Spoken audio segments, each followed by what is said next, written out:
You're in Tampa. I think we have the same kind of weather. But let me ask you something.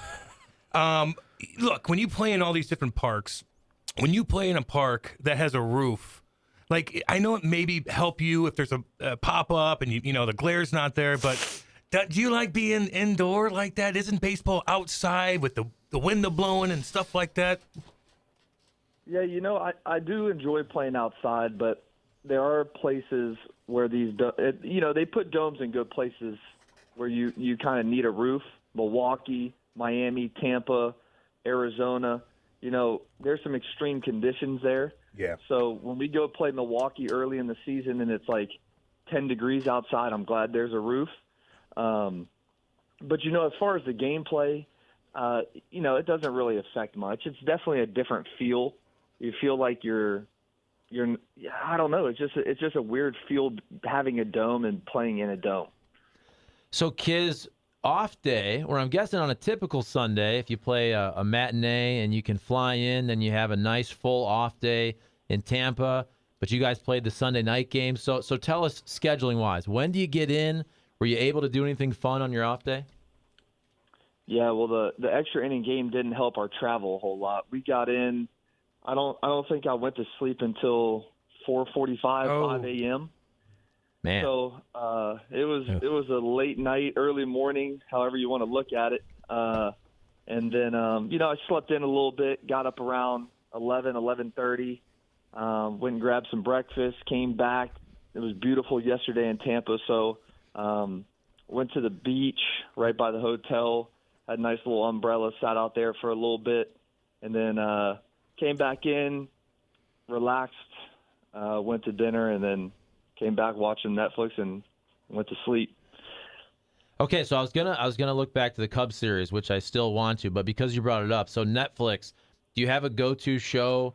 Are you trying to catch up and binge watch? For example, I haven't finished Ozark, and it's sitting there, and I need to watch like the last 6-7 episodes. So do you have a show that you're either binge watching right now or one you're trying to get to?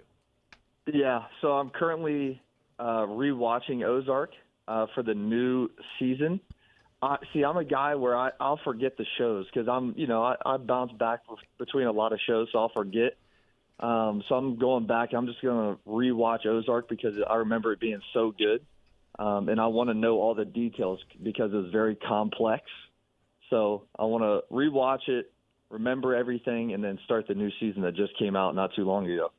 So do people ever say to you, "Hey, you're playing in St. Louis. That's in Missouri."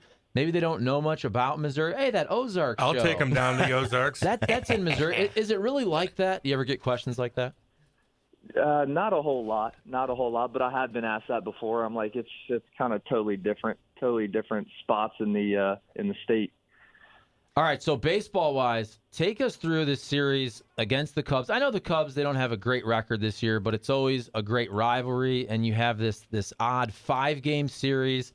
You had a bunch of close games, going to extra innings. It seemed like a crazy atmosphere. You got the beer snakes going in the bleachers there. It was a really fun series to watch. So what was it like playing through it? Yeah, well, anytime we play the Cubs, a rivalry series, we know they're going to play us tough. And I know they've kind of been struggling a little bit this season, but we always know going in, and we had talks in our pregame meetings, pre-series meetings, like we got to come and bring the energy, make sure we're coming out and playing hard because we know that they're going to do the same. So 5-game series, for us to win that series is huge, especially playing some close games, couple extra inning games. It was a hard-fought series, and to come out with a series win is huge. In a 5-game series in 4 days, that's tough to do. So, Kiz, do you feel – sometimes they say that, rivalries can be for the fans. The guys are kind of playing for the organization that they're, drafted by or working for at the moment. But do you feel the difference when you're out there in a Cardinals-Cubs series than, say, going down to Tampa now and playing? Oh, I mean, yeah, there's definitely a difference, especially playing at Wrigley Field. That field's packed out every game. The fans are into it, which, directly or indirectly pumps their team up, which then we got to match that energy. So, everything from the game itself between the white lines to the media, Sunday Night Baseball, everything, guys are coming ready to play in that series. And I think guys come to play every game, but it's always different when you're playing your a team in your division. So Sunday Night Baseball, getting ready for that, you bring that up, and then you've got, a getaway after that. How much difference is it to play such a weird 5-game series like that? You've got an evening game, then you've got another one, you've got a doubleheader, then you've got Sunday Night Baseball. You're just looking at that on the calendar like, geez, we got to get through this thing to get out of there? Yeah, the scheduling was crazy, with all the day games, doubleheaders, then the late night games. So it was actually pretty nice to have the off day yesterday to kind of recoup and recover after that series and get back on track and get back to winning some games down here in Tampa. Hey, Kiz, let's say ESPN comes to you and says, we want to mic you up and have a conversation during the game like they did with Patrick Wisdom. What do you make of that? Yeah, I'd love to do that. I don't mind being mic'd up at all. I actually enjoy being mic'd up because I feel like I'm always saying something to somebody on the field. I think it would be hard to do at my position. I think that's why they haven't asked me, because it might be too much going on with the hitter trying to hit and trying to call pitches. But no, I'd love to be mic'd up. What do you make of this team? I mean, the infectious energy that looks like Yepes and Gorman and of course, Brendan Donovan has kind of brought to this team. I mean, it seems to be you guys are having some fun. Yeah, absolutely. I think we have a great mix of guys on the team, young guys and veteran players. So anytime you get that, I think it's a balancing act. You got to find the right mixture of youth and age and experience. And I think when you kind of find that good mixture, I think that's when things really start clicking as far as like team energy, team chemistry. And I think that definitely shows on the field. And Kiz, I would think you guys are doing really well already. You're right there in the division with a shot to win it. And just knowing that basically 40% of your starting rotation with Flaherty out and Matt's out and 2/3 of what we thought was going to be the starting outfield to start the season with O'Neill, who's coming back, but Carlson also injured. I mean, I'm thinking that when you guys get healthy, this team could be really, really dangerous. Have you guys thought along those lines of, man, we're winning some games now, but if this team can get healthy, you guys could really do some damage? I think guys have thought about that, but I don't think we think too much. I think one thing that's great about the Cardinals organization is when one guy goes down, the next guy steps up. And I think that's been the case for a long time in this organization. And I think that's just the mindset is like, let's just win the game today. We win the game today. Guy steps up, makes a play. Maybe it's not, the guy we thought that was going to be at the beginning of the season, but nonetheless, somebody's going to make a play. And I think we keep that mindset every day. That's why we're in the spot we're in right now. Cardinals catcher Andrew Knizner here with us on Hot Take Central. Kiz, question for you real quick. You've had so many guys come up and down, and you just mentioned that, but there's a lot of pitchers obviously still waiting on the rotation to come together in full. What's it been like for you having to get ready and get synced with so many different guys so early in the season, especially after having such a abbreviated spring training to get acclimated? Yeah, well, most guys I've caught have been Cardinals for a long time, even through the minor leagues. So I've caught most guys. But definitely, the communication is key. When the younger guys come up or new guys come in, you got to talk to them, figure out their personality, figure out, what pitches they throw, how they like to pitch. And I think that really translates into the game. Last one for you, though, Kiz. I know you got a long day ahead of you. Man, I've roomed with some, just disgusting slobs. And I wanted to throw them out the window at times because they snored and stuff. Like, who's your roommate? Is he a good roommate? Do you have rules in place? Yeah, so we don't even have roommates. So we get our own rooms. But through the minor leagues, I had a couple of roommates, but the main guy I roomed with was John Nagalski, who's now with the Atlanta Braves organization in AAA. And we're really tight still to this day. So he was always a good roommate. But yeah, the big leagues is nice. You get a nice hotel with just one bed in there, and it's kind of peaceful and relaxing. Yeah, we got that finally, a new CBA, but we had to play 600 games to have our own room in the NHL back in the day. I just you're lucky. Just put it that way, kids. You're doing great. And watch Ozark. I'll take you down to the real Ozark, so the organization might get pissed at me. But so we won't do that. Enjoy yourself, kids. We're all watching, man. Thanks for coming on. Hey, thank you. See you guys. See you, buddy. Thanks, kids. And Andrew Knizner, great guy. Good stuff. Yeah, man. He doesn't need that's not. Look, you're in MLB. You're in the NHL. You don't need a damn roommate. You don't.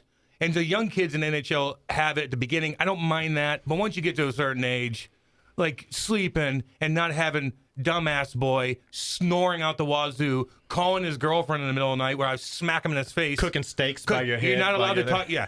You can't just talk to your girlfriend for 5 hours. I'm sitting right next to you. I don't want to hear your conversation. God, was I miserable. Oh, man. Dumbass boy. I know. That's my favorite jersey on the Blue Store.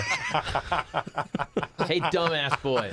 Oh, they drove me crazy. Man, I like that Andrew Knizner. He seems like He's good people. I'll tell you what, dude. the only other thing, maybe next week, ask him about, these guys that have come up from the minor leagues, like Johan Oviedo got a start over the weekend. And I think there's a noticeable difference from these guys that are playing in the minor leagues where this pitch clock is being enforced. Oh, yeah? And we've talked about the time of game and how drastically it's been brought down. But even the hitters, like you watch Donovan, he doesn't step out of the batter's box. He's in there. He's ready to hit. I like that, man. And they're ready to go. And all of that contributes to baseball's most prolific issue, which is pace of play.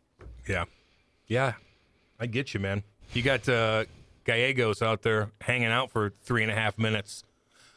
Look, I told you a lot of things drive me crazy. That would drive me crazy. I got to be honest. Tonight's game is going to be a hard one for me because when you talk about pace of play, Dakota Hudson's a hard watch for me right now. He's been better, though. He takes his time getting there, and I think it's in my head now. Mm-hmm. Like he's in your head now. He's rocking back and forth. He pumps the ball a few times. I'm just like, just get it there. God. I know it's going to be a ground ball in the infield. Just throw it. Throw the We're damn not thing. Ramping up. I'm pretty sure he was directly told that in one of his last really bad starts, his last start I think was pretty good. He went 7 innings or something. But in his second to last start, it was brutal, super slow, and I'm pretty sure they addressed that with him. And Dakota's a quick learner. We had Ball and Bandit, who doesn't like Nate, says ask him what his favorite food meal is. I forgot. What is your favorite meal of food? What's your favorite meal of food? It's not like, all right. It's not like food is the only thing that you can. Never mind. I take it back. Sorry. I have a few questions for kids. What's it like working with Yadi Molina? How has he impacted your game, work ethic, preparing for you, and this year and beyond? I think we've asked him that. Here's the thing, ton. too, dude. He's a pro player. It's not like and he's been around, so he's not like walking into the clubhouse like, ooh, what's Yadi doing today? I'm gonna be starstruck by Yadi. Like, he's his own guy. How old is he? And guess what? The reason why he's around is because Yadi kind of like doesn't mind him being around. So don't be a pest. Are you saying? I think for a while, though, to be fair, I think for a while there, Yadi. Now, this is Yadi's last year. It's the last hurrah. And we know after this, the Cardinals will have a new catcher. But I do think in previous years, I'm not saying that Yadi did anything wrong. But I think he didn't necessarily love if there was a younger catcher, if there was a Carson Kelly or an Andrew Knizner knocking on the door when he was still trying to play 135 games a year. This year, it's a different story because Yadi, look, it's a timeshare. Knizner was hitting. Yadi at the beginning comes into camp late, not in the greatest shape, started to hit, still offensively. He's not the Yadi Molina of the past, but Yadi is not worrying about 2023. So I'm glad you bring up Yadi's last year because I know some people are, is it? Are we sure? Is it going to be it? I feel like it is. But Manny Machado had some comments that I saw that were interesting where he said, you see all these great guys over the last few years that have retired, your Derek Jeters, your David Ortiz's, things like that got these big send-offs every city they went to. And they got a lot of love shown to them. And he says, it's bothering him that he's not seen a similar thing like that for Albert Pujols and for Yadier Molina. What are you guys' thoughts on, number one, A, that comment, but then B, just that idea of that pageantry and paying tribute to guys leaving the game? What are they not doing? General? Well, like when Jeter came here, they had an entire, I think they might have literally rolled out the red carpet, and he came out and the team gave him things and guys came out and did all that. and they're not apparently showing that same love to Pujols and to Yadi on the road as they're going. Well, through. is it guaranteed that they're retiring? I mean, Yadi guaranteed, Pujols guaranteed he's retiring. If there's any question, do you roll the red carpet out? I think it's two different situations. I think Albert's done. Gotta be. But yeah, Yadi, I don't know. I can't say that I'm 100% convinced yet. Well, look, I'm a big Yadi fan, and he's going to be in the Hall of Fame. He's hitting 217, and his OPS plus is 53. 53. That's basically 53% of a league average player offensively. Yeah. Yadi Molina is a Hall of Famer, but at this point in his career, he's a guy who it makes sense to split time or maybe play, 40% of the games, Knizner to play 60% of the games, and Yadi Molina, who's racked up some nice career offensive numbers. He's over 1,000 RBIs. Remember, from a guy who started out as somebody who wasn't an offensive player. But at this point in Yadi's career, he's not bringing a ton to the table. What was Jeter doing his offensively. last year? I was at that game, by the way, where they honored Derek Jeter. Look, as great as Yadi is, I mean, Derek Jeter was the face of baseball. Yeah, in the biggest market. And he was biggest in New name. York City. Yep. He's dating every model and, And not getting in trouble. and not getting in trouble. Jesus. Hall except of for the Fame one. level. I mean, Hall of except for Fame one. level. No, he didn't get in shortstop. trouble. Apparently, the whole parting gift situation, Oh yes, the gift basket. the gift basket. Yeah. What happened? After a lady, I think maybe might spend the night at Derek Jeter's house. Now he disputed this. So he would give them a gift bag. Apparently, a gift bag, Of what? autographed ball, and a nice, Oh. maybe a pink Yankees shirt. Yeah. So she could wear to bed. This might be an urban legend because Joe Buck asked him about that on that show a couple years back. Derek Jeter denied it. I want it to be true though, so I'm going to. Well, keep they have talking that. about They it. have that thing coming out. Is it a documentary? or- Yeah, Is yeah. it going to be cool though? Is it going to be hardcore? Are they going to dig into things? I don't think so because Yeah, I Derek's was gonna definitely in on this. I don't think that he's going to sabotage. It's not going to be a hit job like that Tiger Woods doc on HBO. Oh my God. Oh. I do know that the Giants did a nice little ceremony for Pujols and Molina when the Cardinals were out there. And as the season winds down, there might be more teams that are Well, willing to do that. I mean, I it's don't only expect June. I don't expect the Rays to do it because I'm sure they can't afford it. I mean, that would be a lot Well, for they're them to busy. throw into it. They got a few, protests to attend and things like that. Yadi will Lord. be a manager next year for a Venezuela team. Okay, cool. Do your thing, man. Venezuela team. I don't think that. I don't think Well, he's he's Puerto already, Rican from yeah. there, but No, he's going to be managing winter ball, Yeah. and he's from Puerto Rico. If you're Yadi, do you want to live in Venezuela? I don't know. I personally would not I want would to live in Venezuela. Yeah, I mean, I like toilet paper. I like food, readily available. It is. Is it still? I mean, is it a socialist regime? Got to be god awful down there. I can't It's one of imagine. the worst. I know they had nationalized the oil industry years ago. You had the whole Hugo Chavez. Yeah, I looked up the coup top 10 situation. worst countries to live in. I think it made the top list on. Do you know that Venezuela used to be one of the richest countries in the world, and people live beautifully, and the government started printing money, and all of a sudden they had inflation. It inflation. moved into feudalism, which then wrecked their entire currency. Yeah, let's move there. Kind of funny. Looks awfully familiar. I think America's gonna be okay. Yeah, we look just like Until you're Venezuela. not. We're I gonna be hope so. fine. I hope so too. Yeah. Look at gonna what the be better government's than that. doing. By the way, we're Can't doing print literally. $7 trillion and then just be like, look at It'll our sort currency. itself out. We're you know. doing- Nate, we're I doing- would love for you to have a political commercial. I think that would be He would. great. He does watch. every day. He's on the radio more than all of us. But one big political commercial. We're literally doing the opposite of what they did with their energy, though. They nationalized. I'm not saying this is right, by the way. Yeah. They nationalized their oil industry and basically said the state is going to own this. Kurt Warner's like, Nate, this was not a political text. Hard to imagine watching a team without Yadi. Do you see him being with the club in another capacity? If so, what and when? Thank y'all. I think Yadi will be like a spring training type guy. I don't really see him doing anything like official. I mean, it still amazed me that Willie McGee has stuck around as long as he has, because Willie was definitely one of those guys. But Yadi's got a lot of off-field interests and things like that too, though. So I don't really see it. Plus, Yadi's made a lot of A money. lot of money, Yeah. man. Where's Yadi at? Willie McGee was a great player. But he didn't. He didn't. He missed the boat of when the players were making tons and tons of money Yep. by a decade or so. I'm not saying I'm I'm feeling bad. Like, he's got money, don't get me wrong. But the players that came 10 years after him that are making $17 million a year and $25 million a year. According to Spot Track, Yadi's made $173 million in his career. So I think he's got some options on the table. Venezuela, here I come. Well, if I'm Yadi, if you want to be a big league manager, that's one thing. And if you want to go manage a winter ball team for a short period of time, but if I made $170 million, I'm probably not going to be a full-time manager in the Venezuelan league. I think that might be. I think that might be the GDP of Venezuela. I know you'll be. Yeah, no. You're absolutely right, man. Oh, God Almighty! All right, well, let's. What about Phil? Any update, Sir Nathaniel, on the? I don't know if we got into it too much. Saudi. What's going on over there?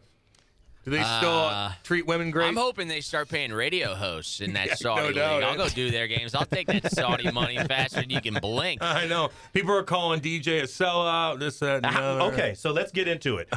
How many American flags does DJ get out of 5 for jumping over to the Saudi league? But he ain't. He resigned from the PGA. Hey, money's money. I mean, aren't they our allies still too? Like I know they do bad things over there. Let's be honest. President's Being on the a woman horn trying to work the oil deals with these guys. Yeah. Like, screw you, pal. I mean, I don't know. I mean, why does he need to leave, Dustin Johnson? How much more money is he making there? I don't know. And it depends on how much more money he's making. And I'll cut off an American flag. I'll give him 3.5 out of 5. Okay. Well, He used to have 4.5 out of 5. Now he's going to have 3.5. But I need to know how much more money he's making because that makes all the difference in the world. I'm sorry, money talks. and then what's the exchange rate to American dollars that he's getting from it too? Yeah, I just don't know. My money isn't everything until you don't have it. Yeah, no kidding. And then it is. But if you have it, it's not because money's not everything. Well, you have a ton of it. But when you don't, it's everything. Here's the deal, though. There's also strength in numbers. And it's not just DJ, because we're seeing what? Kevin Na, Ricky Fowler, Phil Mickelson. You're starting to see some big names. Sergio Garcia. I can't believe he's still playing. Yeah, man, oh man. I don't know. Again, it doesn't bother me. They're not playing over there, though. They're playing over here, aren't they? 5 of the 8 events are on U.S. soil. Now, what we'll see is if the PGA Tour, if it's just a bite or a bark or what, how they're threatening everybody, but ultimately, what will they do? They still haven't really declared if they're going to truly, break away from these players. Yeah. We'll see what happens. It's interesting. Let me do a pop quiz for you guys real quick, see who gets it. Bruce Cassidy fired. Berube is the 5th in tenure coach in the league. Who's in his category with him? So in year 4, he's the 5th most tenured coach? Berube's year 4. Oh. No. Berube's 5th. All time. Yeah. Because he coached the Flyers. Right now. No. Active. He's coach. The God, I screwed this up. tenured active coach. So it's only been 4 years. Yeah, it's got to be. Man, I didn't write it down right. Damn it. So there's 4 other coaches that have been tenured for their particular team longer than Berube. Who are they? John Cooper. Sullivan. Mm-hmm. Sullivan. 2 more. Easy ones, guys. Handsome. Both pretty handsome. Handsome. One's really jacked. Jacked? Oh, over there in Carolina. Rod the Bod. Rod the Broad. Rod. Excuse me. Rod the Bod. Brindamore. Rod the Broad. One more. He's in the mix right now. And is he also handsome? Very handsome. Great hair. Stuck up for Berube. Great hair. Oh, Jared Colorado. Bednar. Yeah, Colorado. Yeah. Berube's doing pretty good, man. How long's Bednar been there? God, pretty long, dude. He's been there for a while. Was he right after 2016? Patrick Waugh? I think so. Yeah, Patrick Waugh. God. Anyway,